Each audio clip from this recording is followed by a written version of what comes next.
आज हम लोग देखेंगे विद्रोह का प्रारंभ 1857 के विद्रोह का प्रारंभ कैसे कैसे विद्रोह शुरू होगा वो देखना है। तो तत्कालीन कारण क्या रहा इसका? ब्राउन बेस राइफल के बदले इनफील्ड राइफल का प्रयोग इसका एक तत्कालीन कारण रहा था। तो देखिए सबसे पहले बात करते हैं जनवरी 1857 जगह दमदम ठीक है। दमदम में एक सैनिक छावनी थी। यहाँ पर एक सैनिक जो ब्राह्मण था एक कुएं के पास बैठ करके अपना हाथ पैर धो रहा था। सुबह की बात थी, लोटा का प्रयोग कर रहा था। एक दूसरा सैनिक आया, दूसरे जाति का था, उसने उसका लोटा छू दिया, इसलिए गुस्सा हो गया कि मेरा लोटा क्या है छू दिया। उस व्यक्ति ने कहा कि लोटा छूने में इतना गुस्सा हो रहा है, जो नया राइफल आया है वो राइफल में जो कारतूस लगाया जा रहा है वो कारतूस जिसमें सुअर या गाय की चमड़ी है, जिसको तुम दांत से काट करके बारूद को भरते हो तो उससे दिक्कत नहीं हो रहा। वो बात वहां भूल गई, बड़ा बेकार हुआ। और ये बात वहां से दमदम से वो बात होते हुए कहा गया फरवरी 1857 में ये आ गया बहरामपुर मतलब दमदम से वो घटना बहकर बहरामपुर आ गया। नहीं, वहां तूल पकड़ा, सबसे पहले तूल पकड़ेगा दमदम में, दमदम से कहां पहुंचेगा? बहरामपुर आएगा। अब ये बहरामपुर से मार्च महीने में 1857 ये चलाएगा बैरकपुर। ये तीनों का तीनों कहां पड़ेगा? पश्चिम बंगाल में है। तीनों कहां है? पश्चिम बंगाल में है। ये बैरकपुर आ जाएगा। बैरकपुर छावनी में एक सैनिक था जिसका नाम था मंगल पांडे। क्या नाम था? मंगल पांडे। पांडे पैटर्न समझ गए कैसे होंगे? ब्राह्मण। इनको बाद पता चला कि जो नया राइफल लाया गया है इनफील्ड राइफल, उसके कारतूस का जो थैली है जो सुअर और गाय के चमड़े से बना हुआ है, चर्बी से बना हुआ है। तो पहले राइफल दूसरे किस्म का होता था, आज का वो नहीं है क्या ना कि कारतूस में भरे लोड किए फायर कर दिए। नहीं, पहले आता था वो नली के टाइप का जो होता था, इस तरह पहले नली होता था, उसको यहाँ से तोड़ा जाता था और उसमें बारूद को भरा जाता था। पहले एक डब्बा पैकेट में इस तरह से बारूद आता, तो बारूद को भरने के लिए उसको दांत से उसको क्या करना पड़ता था? कबाड़ना पड़ता, तोड़ना पड़ता था। उसके बाद उसमें बारूद भर दिया जाता था। उसके बाद गोली जो होता था उसको डाला जाता था, तब उसको घूर कर फिर उसके बाद फायर किया जाता। पहले बहुत अलग किस्म का सिस्टम। तो शुरुआत एज में था, हथियारों का दौर बन ही रहा था, बनना शुरू ही हुआ उस तरह का। तो मंगल पांडे पे ही बात पता चला। मंगल पांडे ने भारी उत्पाद बनाया। 29 मार्च, समय तारीख आपको याद रखना 1857। 29 मार्च 1857 को मंगल पांडे ये जो था कौन सा? 34वीं native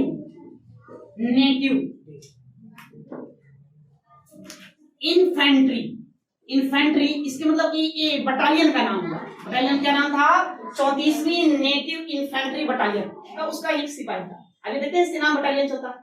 Rajput regiment, Maratha regiment, इस तरह बहुत सारे रेजिमेंट होते हैं। तो उस समय का ये रेजिमेंट था जिसका नाम था 34वीं नेटिव इन्फेंट्री। इसी रेजिमेंट के थे मंगल पांडे। उन्होंने 29 मार्च 1857 को इस नए कारतूस के प्रयोग के विरोध में भारी उत्पादन किया। उस समय इस बैरकपुर छावनी में एक व्यक्ति था लेफ्टिनेंट बार और एक था सार्जेंट ह्यूयरसन। मंगल पांडे ने इन दोनों की हत्या कर दीवार के साथ। एक को गोली मार दिए है ना, एक को तलवार से काट दिया। भारी उत्पात, बहुत ही गंभीर घटना घट गई। तो क्या क्या बातें समझे? 29 मार्च को क्या हुआ? 1857 को बैरकपुर छावनी के 34वीं नेटिव इन्फेंट्री बटालियन के मंगल पांडे ने भारी उत्पाद मचाया। लेफ्टिनेंट बाग और सार्जेंट ह्यूवर्स की हत्या कर दी। हत्या के बाद फिर इनको पकड़ लिया गया। जब उत्पाद मचा रहे थे तो सार्जेंट ह्यूवर्स ने, एक व्यक्ति था उसका नाम था ईश्वरी प्रसाद को कहा था कि इसको पकड़ो, गिरफ्तार कर लो, लेकिन उन्होंने गिरफ्तार करने से मना कर दिया, कहा कि नहीं गिरफ्तार कर दो। पक्ष में थे। एक व्यक्ति था पलटू राम।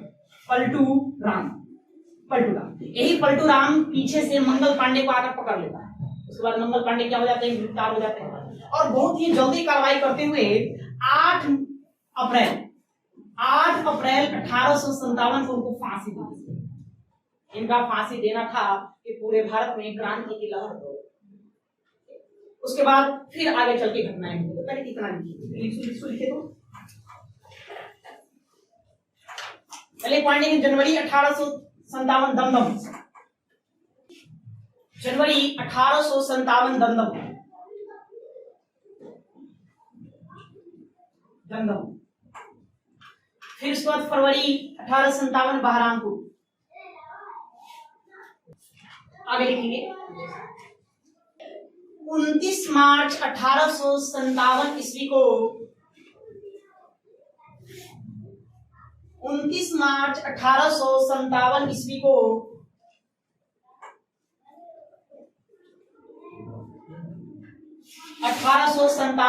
को बैरकपुर छावनी,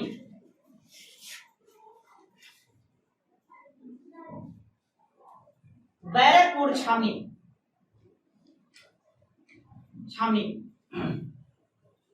के 34वीं native infantry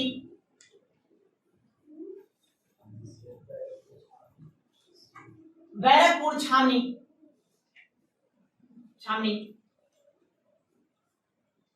34वीं native infantry regiment के एक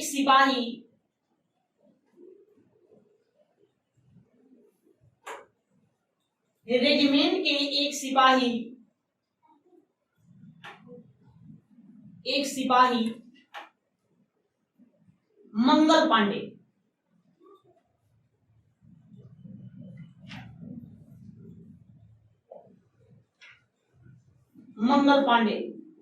ने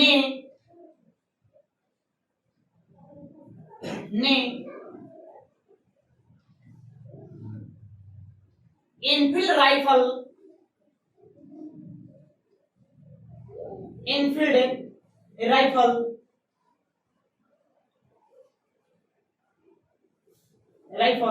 के प्रयोग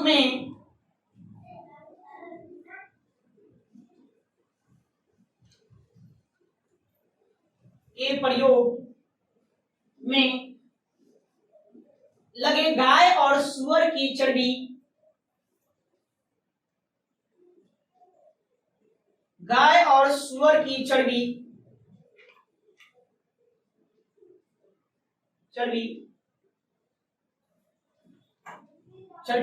युक्त कारतूस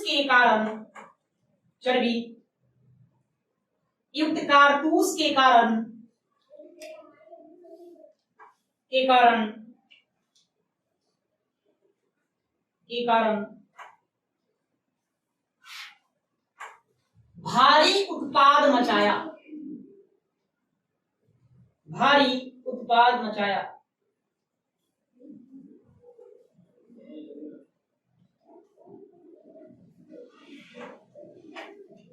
मंगल पांडे ने लेफ्टिनेंट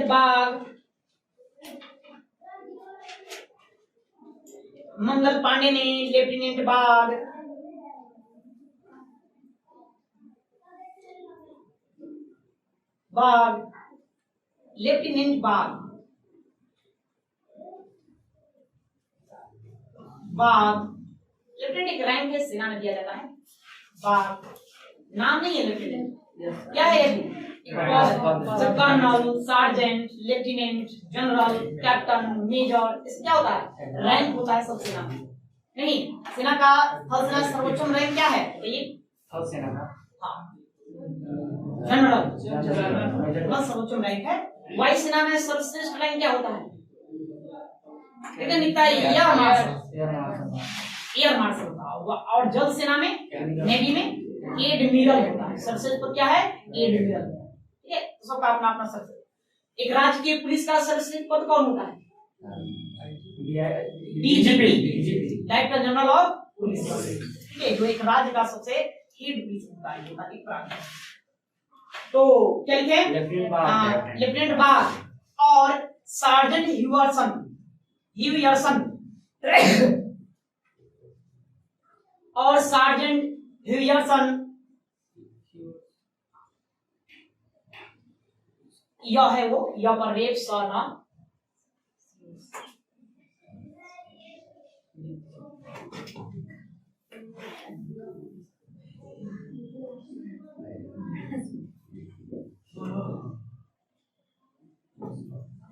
ह्यूयर्सन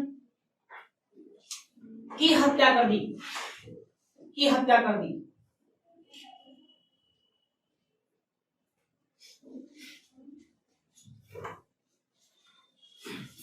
सार्जेंट ह्यूयर्सन ने, सार्जेंट ह्यूयर्सन ने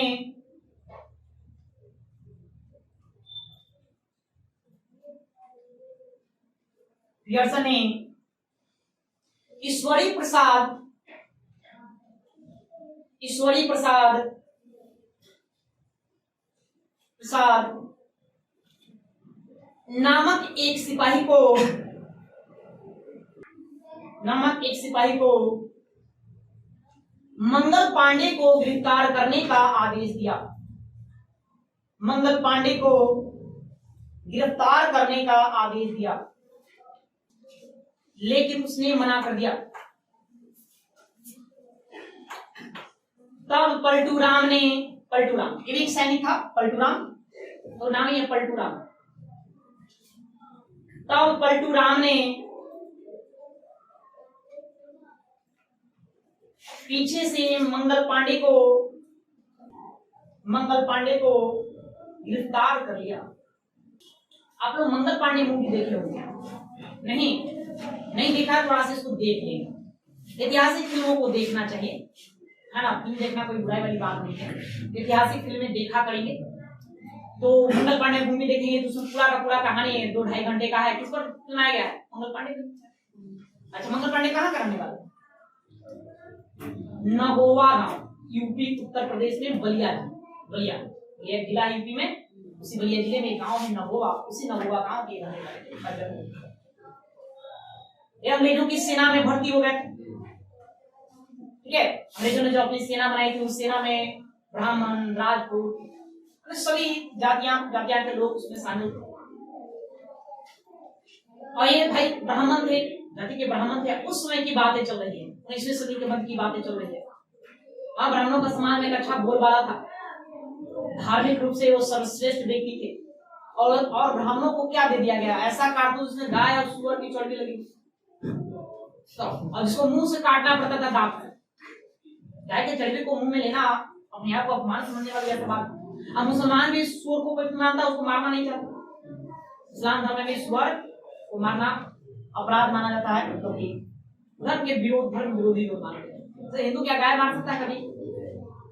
तो उसके लिए बड़ा अपमान की बात थी मंगल पांडे की, इसलिए उसने विद्रोह कर दिया। अब भारी उत्पाद हुआ। हालांकि ये विद्रोह तत्कालीन नहीं कर सकते हैं, कई वर्षों का असंतोष का ये परिणाम था। बस मंगल पांडे ने उसने क्या किया, मानो बारूद के ढेर में माचिस बारने का काम कर दिया, तीली का काम कर दिया, सुलगा दिया उसको। 2 लोगों की हत्या करने के बाद इसको गिरफ्तार कर लिया गया। बहुत ही जल्दी, देखते कितने समय में 29 मार्च को ये घटना घटी और 8 अप्रैल को क्या कर दिया गया? फांसी पर लटका दिया। इतना मतलब की कार्रवाई किया, मात्र 10 दिन में गिरफ्तार किया। इनके फांसी पर लटका दिए जाने के बाद पूरे भारत में विद्रोह की लहर दौड़ गई। आगे चलकर फिर अब आए, एक घटना अब आएगा मेरठ। कहाँ आएगा? अभी हम लोग बैरकपुर में, पश्चिम बंगाल में। और याद आएगा मेरठ छावनी। मेरठ कहाँ पड़ता है? यूपी में पड़ता है मेरठ, यूपी। मेरठ में ही सैनिक लोग जो थे, आगे चल के समय बीतेगा 6 मई की बात, नहीं जनवरी में कहाँ घटना घटेगी? दमदम एयरपोर्ट कहाँ है? पश्चिम बंगाल। दमदम एयरपोर्ट का नाम क्या है? सुभाष चंद्र अंतरराष्ट्रीय हवाई अड्डा। उसके बाद फरवरी में यह घटना कहाँ आ गई? दमदम से बहकर बहरामपुर। और उसके बाद मार्च में कहाँ आ गया? बैरकपुर। मार्च के बाद अप्रैल में मंगल पांडे को क्या कर दिया गया? फांसी दे दिया गया। मार्च के बाद आ गया मई, 6 मई को मेरठ के में ही सैनिकों ने इस नए कारतूस के प्रयोग करने के लिए मना। मना कर दिया था। अंग्रेजों को लगा भाई कभी सब तो विद्रोह करने को उतारू है और हथियार दे रहे हैं, सब यूज करने के लिए हथियार यूज करना नहीं चाह रहा। दिक्कत वाली बात नहीं। अगर एक अंग्रेज बात मान लेता था फिर तो राइफल चल भी नहीं करता। नहीं, बनाने में अच्छा खासा लागत लगा होगा उसको तैयार करने में। इसीलिए 6 मई को जब मेरठ छावनी के सैनिकों ने जब मना कर दिया, इस सबको गिरफ्तार कर लिया, गिरफ्तार करके जेल में डाल दिया और 10 वर्षों का कठोर सजा सुना। जब ऐसा सजा सुनाया गया, साथ में हथियार भी छीन लिया गया, तो पुरुष ही नहीं बल्कि महिलाओं भी इसको बहुत बड़ा अपना अपमान मानने लगे। तो बोला बहुत बड़ा दिक्कत वाली बात है, अपमान की बात। इसलिए 10 मई को मेरठ छावनी के सैनिकों ने विद्रोह कर दिया। विद्रोह का नेतृत्व यहाँ करेंगे, एक व्यक्ति का नाम आता है, उसका नाम है कदम सिंह। कदम सिंह क्या करेंगे, ये विद्रोह का नेतृत्व करेंगे। विद्रोह में क्या होगा, तो जेल को तोड़ना, कैदियों को बाहर निकालना, मेरठ छावनी में अंग्रेज अधिकारियों को मारना, ये करने लगे। मतलब यहाँ भी उत्पात मचा। उसके बाद अब ये सब यहाँ से कहाँ की ओर रवाना होगा, दिल्ली की ओर रवाना होगा। तो घटनाक्रम समझ आए। जनवरी में दमदम, फरवरी में बहरामपुर, मार्च में बैरकपुर, अप्रैल में वही बैरकपुर में उनको फांसी दे दिया गया और मई में फिर एक घटना कहाँ आ जाएगी, मेरठ आ जाएगी। मेरठ के सैनिक भी विद्रोह करेंगे और 10 मई को पूरी तरह, 6 मई को मना की। हालांकि कुछ किताब आप देखेंगे तो ये तारीख जो है 22 अप्रैल देता है। कितना देता है, 22। ऊपर नहीं जाएंगे, अब 6 मई याद रखिए, क्योंकि बहुत ज्यादा खराब जो है इसी तारीख को मानता है। स्पेक्ट्रम भी पढ़ेंगे तो 6 मई ही बताता है। नहीं, 6 मई को लोगों का मतलब सजा सुनाया गया, 10 साल के कठोर कारावास। इसलिए लोगों ने विद्रोह कर दिया, 10 मई को विद्रोह कर दिया। विद्रोह का नेतृत्व करने वाले तो पहले इतना लिखिए फिर आगे देखिए। तो मंगल पांडे गिरफ्तार और उसके बाद इनका कोर्ट मार्शल होगा। कोर्ट मार्शल जानते हैं, सैनिकों का ये अलग से कोर्ट होता है। अभी भारत में जो है जो भी सैनिक अपराध करेंगे उनके लिए अलग से न्यायालय बनाया गया है। उनकी जो कार्रवाई चलती है उसी कोर्ट मार्शल कहा है। कोर्ट मार्शल मतलब उसको सजा सुनाने की प्रक्रिया का नाम है। तो देखिए, मंगल पांडे का कोर्ट मार्शल करते हुए, मंगल पांडे का कोर्ट मार्शल करते हुए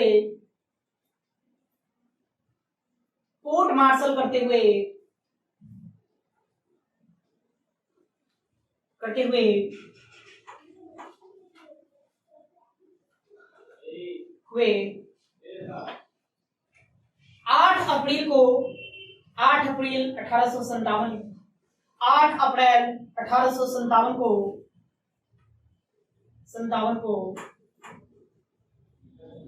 फांसी दे दी गई। जिसके कारण पूरे भारत में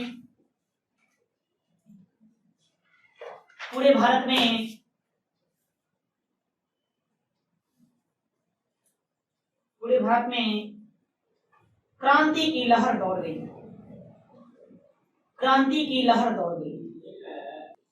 आगे 6 मई 1857 को मेरठ छावनी के सैनिकों ने भी इस नए कारतूस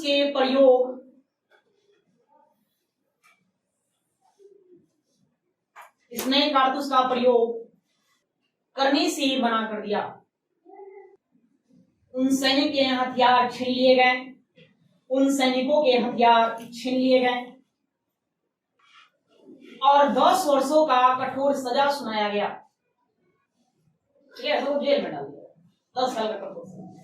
वह जल्द ही 4 ही दिन बाद क्या होगा, सब लोगों ने विद्रोह कर दिया, जेल तोड़ डाला गया, अंग्रेज अधिकारियों की हत्या कर दी गई। भगदड़ मच गया मेरठ में भी, सब अंग्रेज अधिकारी भाग गया डरे सैनिकों के विद्रोह को देखकर। 10 मई 1857 को मेरठ में सैनिकों ने भी विद्रोह कर दिया।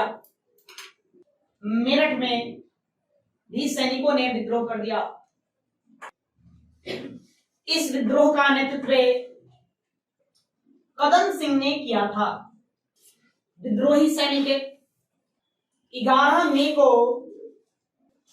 मई को दिल्ली पहुंचे।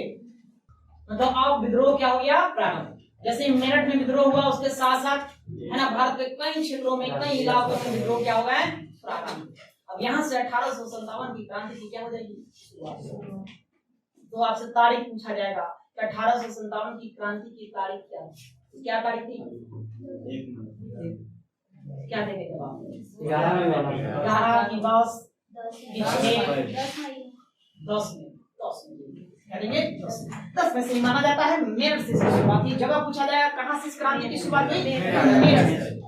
नहीं, वो आपको बैरकपुर वाला जवाब नहीं है, ठीक है, आपको मेरठ में जवाब देना है। मेरठ से इस क्रांति की, इस विद्रोह का क्या होगा, शुरुआत होगा। अब कब होगा, अब था विद्रोह तो हो गया। जब भी कोई विद्रोह होता है एक मुखिया होता है, बिना मुखिया के आप कोई काम नहीं कर सकते हैं, है ना। एक चाहिए ना मेन कमांडिंग ऑफिसर, कमांड नेतृत्व करता मुख्य। विद्रोह जो है पूरे बड़े स्तर पर चल रहा है, यहाँ भी एक मुखिया कर सकता है।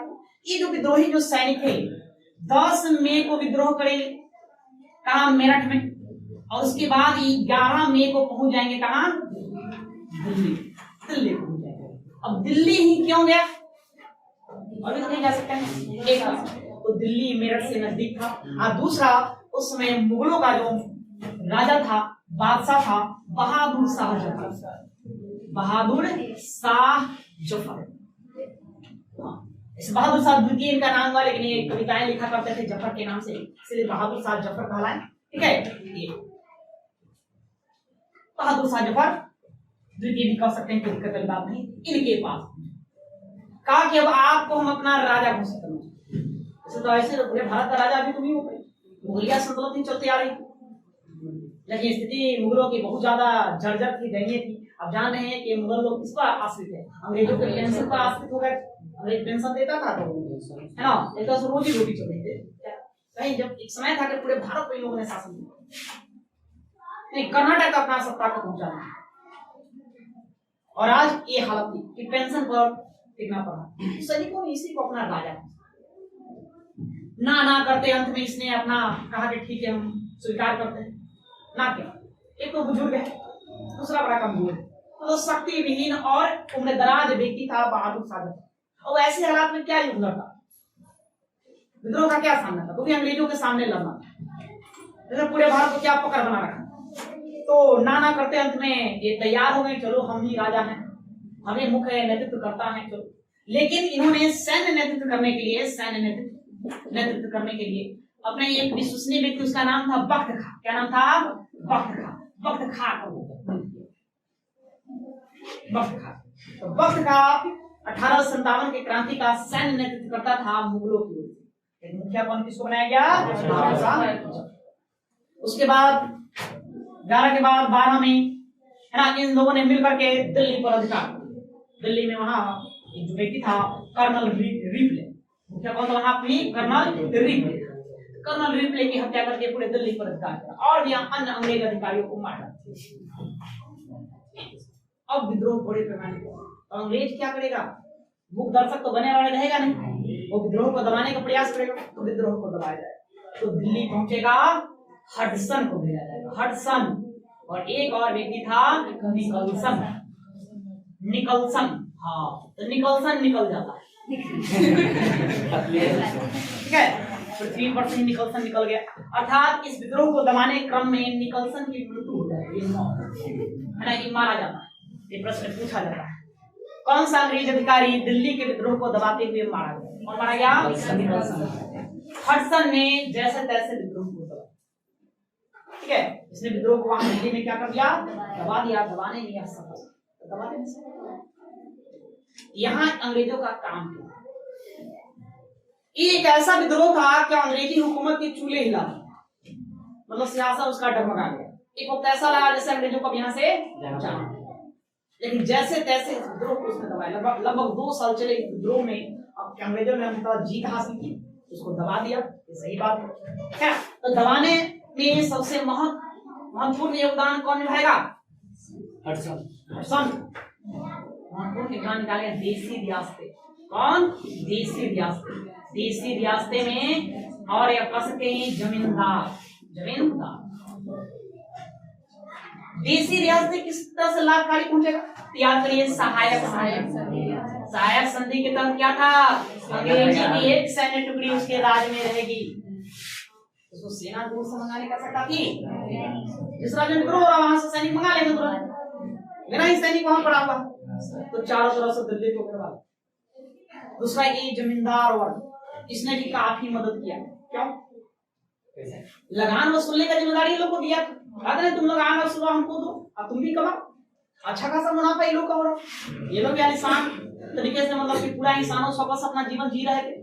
एक नहीं, लॉर्ड कैनिंग कहता है इन जमींदारों के बारे में, अगर ये बांध नहीं होते कि यह तूफान में उड़ा ले जाता, मतलब एक तरह से बांध का काम करेगा। किसका काम करेगा? बांध का। वाकई में एक बांध नहीं, तो विद्रोह को आसानी से, मतलब कि अंग्रेजों के यहाँ से जाना पड़ता, लेकिन इन लोगों की मदद के कारण विद्रोह को दबाने में। और आइए लिखिए 1857 क्रांति का प्रमुख केंद्र,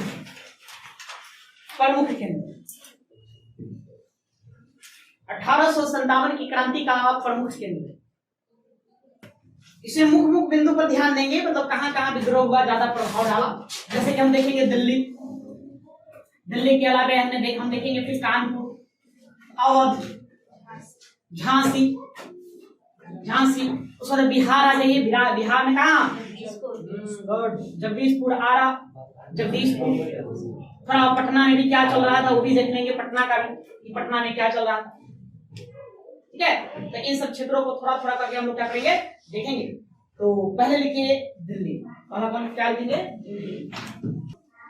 देखिए, आपके वनडे एग्जाम में मूलतः क्या प्रश्न पूछा जाता है? जनरली प्रश्न पूछा जाता है, एक आपको पर्टिकुलर प्रांत दे देगा, पूछेगा बताइए यहाँ का नेतृत्वकर्ता कौन था, किसने नेतृत्व किया। दूसरा पूछा है कि वहां के विद्रोह को किसने दबाया। एक नेतृत्वकर्ता, दूसरा विद्रोह को दबाने वाला जो अंग्रेज अधिकारी है, इस पर मूलतः ध्यान देना है। तो दिल्ली तो समझ गए आप लोग, फिर से एक बार रिपीट कर देते हैं दिल्ली में क्या चला। 10 मई को विद्रोह करने के बाद 11 मई को सैनिक कहां पहुंच गए? और अपना नेतृत्वकर्ता किसको? बहादुर शाह को बनाया। बहादुर शाह पूरे विद्रोह का नेतृत्व करता, सिर्फ दिल्ली का नहीं, उसी को क्या राजा घोषित किया। इसने अपना सैन्य नेतृत्वकर्ता किसको बना दिया? सैन्य नेतृत्व करने के लिए नेतृत्वकर्ता। अब ये बुजुर्ग व्यक्ति है ना, शक्ति विहीन, कहा जी पूरा जोश में आ जाता है। सोच रहा है कि हम भी काश वहां होते, नहीं। तो सैन्य नेतृत्वकर्ता यहाँ वक्त खां को बना दिया गया। वक्त खां ये नेतृत्व करेगा, इसको बना दिया गया, भाई तुम नेतृत्व करो। ठीक है, सैनिकों ने दिल्ली को पहले अधिकार कर लिया, लेकिन विद्रोह को दबाने के लिए किसको भेजा गया? एक व्यक्ति आया, निकलसन, जो मारा गया, और दूसरा कौन आया? हडसन, जिसने विद्रोह को दबाने में सफलता पाई। नहीं, हडसन यहाँ एक व्यक्ति का नाम है। हडसन एक नदी भी आप जानते हैं, हडसन की खाड़ी भी है, हडसन एक नदी है। कहाँ है नदी? कनाडा। गुड। नहीं, हडसन नदी के किनारे कौन सा शहर बसा हुआ है? न्यूयॉर्क। गगनचुंबी इमारतों का नगर न्यूयॉर्क, अमेरिका का फेमस सिटी है न्यूयॉर्क। वो किस नदी के किनारे है? अच्छा, अमेरिका का राजधानी वाशिंगटन डीसी किस नदी के किनारे है?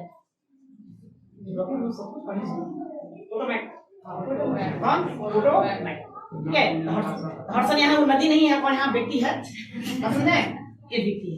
और निकलसन है, ये भी व्यक्ति है, जो निकलसन मारा जाएगा, इसने विद्रोह को दबाएगा। बस इतना पॉइंट सबके यहाँ ध्यान रखना है। इसने जल्द ही विद्रोह को दबा दिया। ठीक है, पहले लिखो दिल्ली में, उसके बाद फिर और कहानी बताते हैं इसका।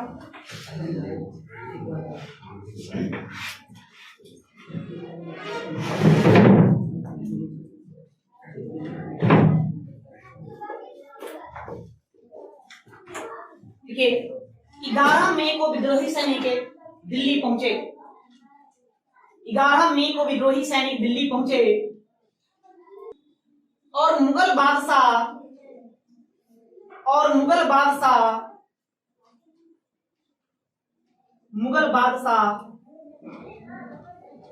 बहादुर शाह जफर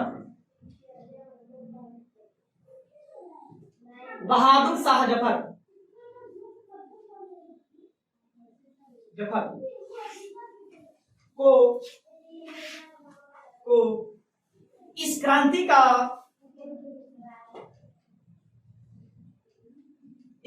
का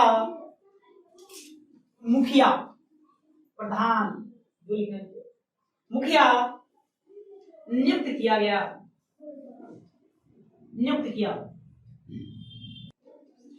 उम्रदराज और शक्तिविहीन मुगल बादशाह ने बख्त खां को सैन्य नेतृत्वकर्ता नियुक्त किया। सैनिकों ने कर्नल रिपले और अन्य अंग्रेज अधिकारियों की हत्या कर दिल्ली पर अधिकार कर लिया।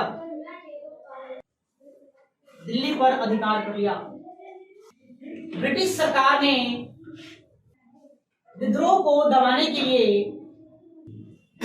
अंग्रेज अधिकारी निकलसन एवं हडसन को भेजा। निकलसन विद्रोह को दबाने के क्रम में मारा गया। हडसन इस विद्रोह को दबाने में सफल रहा। बहादुर शाह जफर को हुमायूं के मकबरे में शरण लेनी पड़ी, मतलब वहां छुपना पड़ा। मुगल बादशाह कहाँ रहता था? दिल्ली में। कहा? लाल किला। वे विद्रोह को अंग्रेज दबाने में सफल रहा तो अंततः मुगल बादशाह को भी कहाँ जाना पड़ा? हुमायूं के किले में एक तरह से वो छुपने चले गए। ठीक है, शरण लेनी पड़ी मतलब कि छुपना पड़ गया। लेकिन कहा जाता है कि अपने लोग ही अपनों को धोखा देने में आगे रहा। नहीं, यहाँ भी देखेंगे कि जब बहादुर शाह जफर दिल्ली के लाल किले से भाग करके हुमायूं के मकबरे में शरण ले रखा था, तो इन्हीं का एक विश्वसनीय मित्र हुए मिर्जा इलाही नाम था। क्या नाम था? मिर्जा इलाही ने इस बात की खबर अंग्रेजों को दी, तो धोखा देते। हडसन पहुंच गया। हडसन ने बहादुर शाह जफर के पुत्र, इसके दो पुत्र थे, एक का नाम था मिर्जा ख्वाजा सुल्तान और दूसरे का नाम था मिर्जा मुगल। और एक पौत्र भी था, पौत्र सुनते हैं, तोता, अबू बकर पकड़ लिया। ठीक है,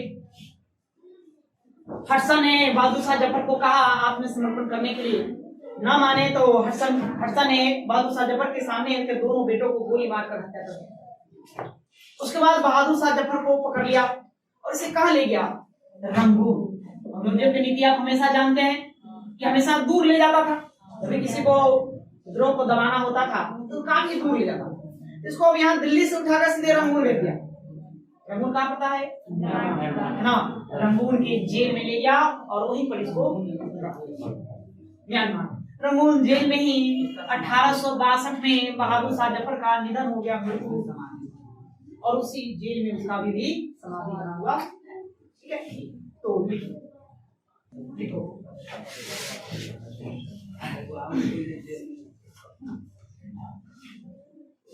बहादुर जफर एक शायर था, वो लिखता भी है कि बहादुर शाह जफर तो कितना बदनसीब है कि तुमको 2 गज जमीन भी नहीं मिला अपने वतन से। उसको अपने वतन का 2 गज जमीन भी नसीब है, दूसरे देश में जाकर उसको पढ़ा और वही उसकी समाधि भी बनी। नहीं, बदनसीबी का परिणाम है। तो लिखिए, क्या लिखे? सब लिखिए। मिर्जा इलाही लिखिए। मिर्जा इलाही के विश्वासघात के कारण बहादुर शाह के 2 पुत्र मिर्जा ख्वाजा सुल्तान और मिर्जा मुगल तथा पौत्र अबू बकर को गिरफ्तार कर लिया। हडसन ने बहादुर शाह जफर के सामने ही उसके पुत्रों की गोली मारकर हत्या कर दी। उसके बाद क्या करेगा? बहादुर शाह जफर को क्या करेगा? उसको मारा नहीं, उसको कहाँ ले जाएगा? साथ में उसकी पत्नी को भी ले जाएगा। तो उसकी पत्नी का नाम किसी को याद है? सर बेगम जरीना नाम का, जरीना ही, मुगल बादशाह को गिरफ्तार कर रंगून जेल, कहाँ मिलेगा यार? बर्मा, उसका बर्मा लिखे। बर्मा का क्या कहते हैं वर्तमान में? म्यांमार। बर्मा भारत से कब अलग हुआ, कोई बता सकता है? 1935। 1935 का नियम था 36, 1936, 1936 हुआ, 35 हुआ। ये बताओ सही बोलिए, 35 में होगा, 36 को उड़ीसा बिहार से अलग होगा, 1935। बर्मा रंगून जेल में कैद कर दिया गया। 1862 ईस्वी में रंगून जेल में ही बहादुर शाह जफर का निधन हो गया। निधन हो गया तो अंग्रेजों ने कहा कि इसको यहीं दफना ही दो। हाँ, कहा कि आप दिल्ली ले जाओगे, कौन है इसके परिवार, इसको यहीं दफना, तो उसको वहीं पर दफना दिया गया। अर्थात उसकी समाधि स्थल कहाँ है? पूछा जाता है इस मुगल बादशाह का समाधि स्थल रंगून में है। इसका भारत भूमि से बाहर और किस मुगल बादशाह का समाधि स्थल? जहांगीर का, कहाँ? सहादरा लाहौर। और बताइए, बाबर का कहाँ है? काबुल। पहले बाबर को कहाँ दफनाया गया था? आगरा के आरामबाग।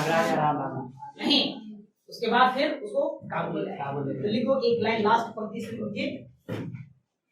बहादुर शाह जफर का समाधि रंगून में ही स्थित है। चलिए, ये दिल्ली का कहानी समाप्त, दिल्ली रहने दीजिए। अब दिल्ली के बाद आइए अवध। अवध कहे तो क्या? लखनऊ। क्या कहिए? लखनऊ वर्तमान में किसकी राजधानी है? यूपी की राजधानी, उत्तर प्रदेश की राजधानी है लखनऊ। इसका कुछ उपाधि भी दिया गया है, नवाबों का शहर हो गया। चलिए, इससे पहले कहानी समझते हैं अवध। अवध के बारे में आप लोग जानते होंगे, अवध मुगलों का एक स्वतंत्र प्रांत है। मुगलों से आजाद हुआ हो नहीं, मुगल से स्वतंत्र हुआ।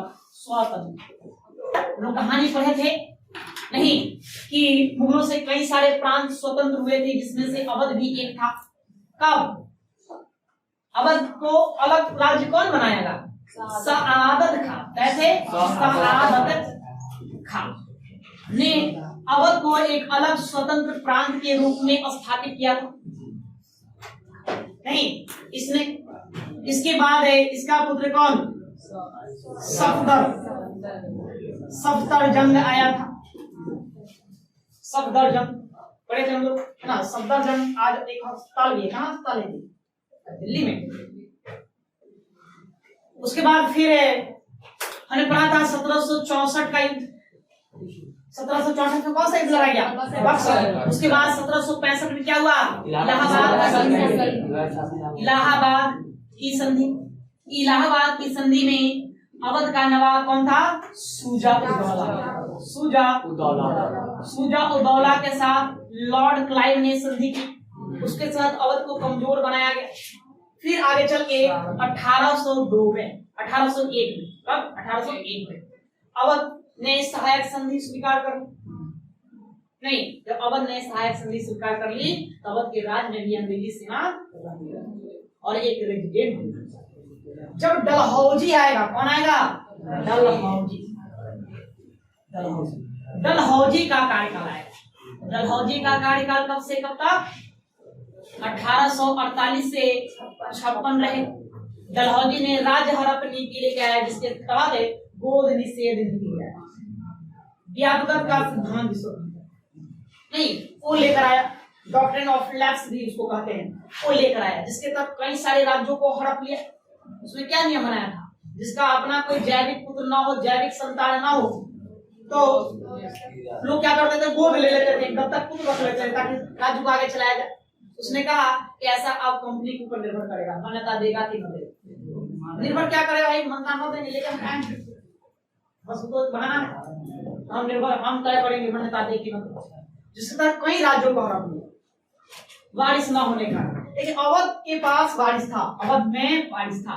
उस समय अवध जो था, तो अवध का नवाब था, नवाब का, हम 1856 की कहानी बता रहे हैं। अवध का नवाब था वाजिद अली शाह, अली शाह नहीं, और इनकी जो पत्नी थी बेगम, कौन थी बेगम, जानते हैं ना, हजरत महल, बेगम हजरत महल। और इस नवाब का एक पुत्र भी था, पुत्र, इसका नाम था बिजरिस,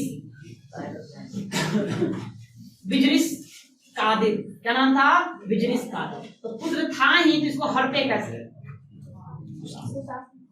बड़ा समृद्ध राज था, गंगा नदी के किनारे, गोमती नदी के किनारे बसा, और गंगा भी है नहीं, काफी समृद्ध राज था, अच्छा खासा फसलों का उत्पादन होता था, और वहां से कई सारे कच्चे माल की प्राप्ति की जा सकती थी। अब अंग्रेजों की नजर थी इसको किसी न किसी प्रकार से हड़प ले।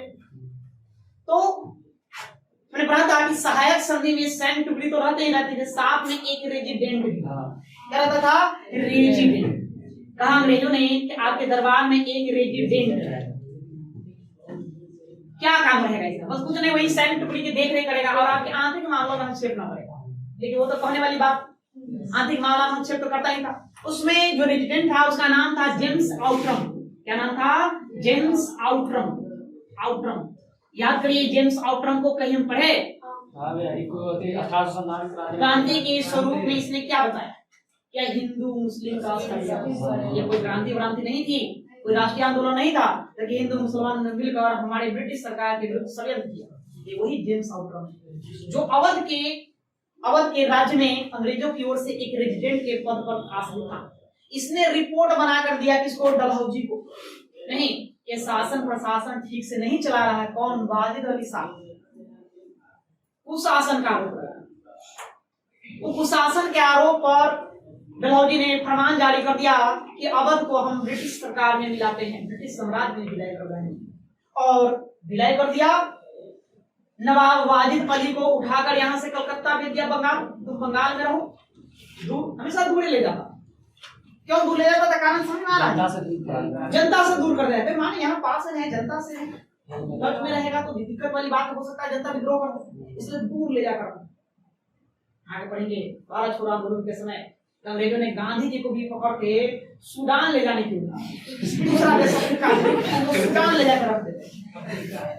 हाँ, भारत में बड़ा मतलब कि तामझाम कर रहे नहीं, लाठी लेके चल देते हैं, सब जनता के पीछे, लेकिन हमने सूडान रख देते, मतलब कनेक्टिविटी तोड़ देते हैं लोग, भावनात्मक रूप से भी तो जुड़े रहते हैं नहीं। लेकिन फिर कहा कि नहीं, बड़ा दिक्कत हो जाएगा, हो सकता है और सब है ना, उग्र हो जाए, उपद्रव मचा दे जनता, इसलिए कहा कि छोड़ दो, है ना, ले चलो महाराष्ट्र में रख दो। फिर उनको महाराष्ट्र में गिरफ्तार करके रख दिया गया, पुणे के यरदा जेल में, ठीक है। इसी जेम्स आउटरम ने रिपोर्ट दिया, क्या कैसा रिपोर्ट बनाया, कुशासन का रिपोर्ट बनाया, ठीक से शासन नहीं चल रहा है ना। डलहौजी ने फरमान सुना दिया कि अवध को ब्रिटिश साम्राज्य में मिलाया जाता है, ब्रिटिश साम्राज्य में मिला दिया, मिलाकर इसको एक कमिश्नरी प्रांत घोषित कर दिया। कमिश्नरी प्रांत क्या होता है, मतलब अभी आप केंद्र शासित प्रदेश समझते हैं, डायरेक्ट सीधे केंद्र सरकार कौन शासन होता, अपना एक प्रतिनिधि वहां रखता है, इसको भी कमिश्नरी प्रांत घोषित कर दिया और अपना एक प्रतिनिधि वहां बैठा दिया, इसका नाम था लॉरेंस, है ना, कमिश्नर लॉरेंस, उस पद का नाम था कमिश्नर, जिसको अंग्रेज कमिश्नरी प्रांत घोषित करता था। वहां पर एक व्यक्ति को बैठाता था देखरेख करने के लिए, प्रशासन चलाने के लिए, उस पद का नाम क्या हुआ करता था, कमिश्नर का। तो उसमें लॉरेंस को कमिश्नर के पद दे दिया गया, उसको बैठा। ये 1856 में सारी घटना घटी। इधर बेगम हजरत महल ने इसका विरोध किया, लेकिन विरोध करके ही क्या कर सकती, विहीन थी, उतना पुत्र बिजलिस कादिर भी अब उसका से था नहीं, अंग्रेजों का सामना कर सके। अब ये लोग मौके में ही थे, कभी मौका मिले अंग्रेजों के विरुद्ध बोलेगा, और मौका लगले नेक्स्ट ईयर आ गया, अगले साल आ गया, जब 1852 का विद्रोह हुआ, तो बेगम हजरत महल वहां नेतृत्व करना शुरू कर दिया। बहुत ही भयंकर कहीं विद्रोह देखने को मिलेगा, देखेंगे कैसे अंग्रेजों ने बर्बरता दिखाई, दो जगह बर्बरता दिखाई, एक कानपुर में बर्बरता दिखाई, दूसरा लखनऊ की सड़कों को, गलियों को लाशों से पाट दिया। कानपुर में लोगों को पकड़ ना फांसी दे दिया, ब्रिज पर टांग दिया, भय पैदा करने के लिए, ताकि लोग विद्रोह न करें। तो सारी कहानी हम देखेंगे। तो लिखने का काम अवध में हम कल से करेंगे, कल अब देखेंगे। आज के लिए इतना ही, ठीक है।